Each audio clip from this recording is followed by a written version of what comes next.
Bienvenue sur Africa 24 dans ce nouveau numéro de décryptage. Au Gabon, la 6e mission multisectorielle du Club Afrique Développement du groupe Attijari Wafa Bank s'est déroulée du 13 au 14 décembre 2017 à Libreville.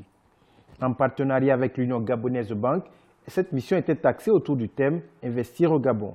Dans cet entretien, nous recevons M. Abdelaziz Yakoubi, administrateur général de l'Union gabonaise de banque. Le Gabon a abrité la 6e mission multisectorielle du Club Afrique Développement du groupe Attijari Wafa Bank. Quel bilan en tirez-vous? On a un bilan qui va au-delà de ce qu'on s'attendait. On attendait à 150 participants, on a eu 200 participants.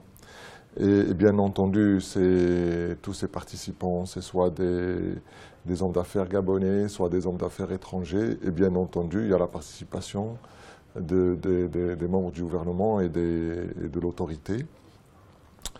Et aussi certains bailleurs de fonds qui ont aussi participé à cet événement. Quels étaient les objectifs majeurs de cette rencontre? Ont-ils été atteints? L'objectif a été largement atteint parce qu'on a pu avoir plus de 150 rencontres B2B. Et sur ces 150 rencontres B2B, ils ont vu la participation donc, de 7 pays et 90 entreprises. Les pays qui étaient présents, donc il y avait le Mali, le Cameroun, le Burkina Faso, la France, le Japon, le Maroc et bien entendu le Gabon. Et sur l'ensemble de ces participants, il y a eu plusieurs secteurs d'activité qui étaient concernés. On avait la grande distribution, le BTP, le conseil, l'agroalimentaire, l'industrie du bois et les nouvelles technologies. Quelle a été la particularité de cette édition? La particularité de cette 6e édition, c'est qu'en plus donc, de certaines conférences qui étaient tenues, qui se rapportaient aussi bien à l'environnement des affaires, que la promotion donc, des entreprises et le développement de la PME, elle a été aussi consacrée à la présentation d'un ensemble de portefeuilles de projets qui étaient intéressants à présenter à un certain nombre d'investisseurs. Et donc ça a été vraiment une première parce qu'on a une liste de projets packagés. Ces projets, bien entendu, ont été mis à la disposition des participants. Et bien sûr, dans le cadre de notre club, ces projets sont mis à la disposition aux membres du club Afrique Développement. La visite de la zone économique spéciale de Nkok a été l'une des articulations fortes de cette mission. Pourquoi avoir choisi d'amener les investisseurs dans cette zone? Le Gabon, ces dernières années, a lancé tout un processus de diversification et de transformation. Et ces dernières années, on a vu une accélération du processus.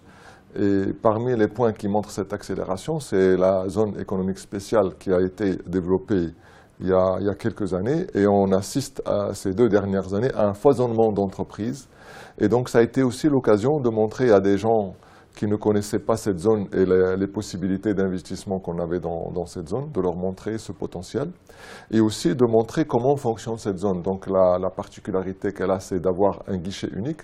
Quand on dit guichet unique, c'est un guichet unique qui couvre l'ensemble des formalités administratives dont aurait l'entreprise. Ça va de la création de l'entreprise jusqu'à la carte de séjour pour les expatriés qui pourraient faire partie des gens qui sont là-bas. Et bien entendu, même les demandes de visa, pour accélérer les demandes de visa pour des consultants qui pourraient venir ou des visiteurs étrangers. Quelles retombées cette mission pourrait-elle avoir pour l'économie gabonaise?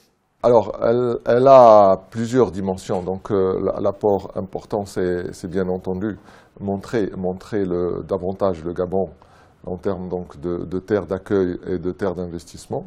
Et surtout, c'est créer cette dynamique de mise en relation d'affaires et de booster donc, le développement des entreprises, de l'entrepreneuriat et bien entendu la création d'emplois. Les jeunes entrepreneurs font généralement face aux problèmes de financement. Qu'est-ce qui est fait au niveau de l'Union gabonaise de banque pour encourager l'entrepreneuriat des jeunes? L'UGB, elle promeut l'entreprise à plusieurs niveaux. Bien entendu, on accompagne les grands investisseurs pour se développer dans différents secteurs d'activité. Et puis, on a les franges de la PME et même les petites pépinières d'entreprises. Alors, au niveau de la pépinière d'entreprise, comme ça nécessite un accompagnement à long terme, un accompagnement pédagogique, nous avons signé, en marge de cet événement, une convention avec GIA Gabon pour accompagner des startups pendant toute l'année de 2018, donc des jeunes entrepreneurs qui vont être accompagnés avec des formations, avec tout le processus pour qu'ils puissent créer leur entreprise. Et à ce titre-là, toutes les entreprises qui font partie donc, de GIA Gabon, qui sont créées dans le cadre de GIA Gabon pendant l'année, ils vont bénéficier des services bancaires au sein de l'Union gabonaise de banques gratuitement pendant une année. Et les meilleurs projets se verront donc financés avec des taux bonifiés, et en quelque sorte des taux subventionnés par l'Union gabonaise de banque.